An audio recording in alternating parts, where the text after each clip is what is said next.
কেউ যদি সূরায়ে ফাতিহা 7 বার জুমার দিন সূরায়ে ফাতিহা 7 বার পড়লো,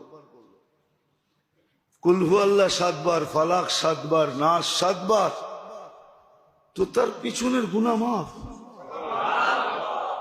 একটা কিতাবই আছে মুকাফফিরাতুদ দুনুব,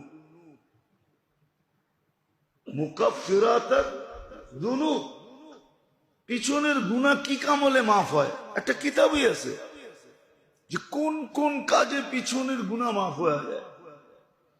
কিছু কঠিনও আছে, আবার কিছু একবারে সহজও আছে। একবারে সহজ দেখাই, কষ্টদায়ক একটা সুইও যদি রাস্তার থেকে সরায়া দিল তো পিছনের গুনাহ মাফ।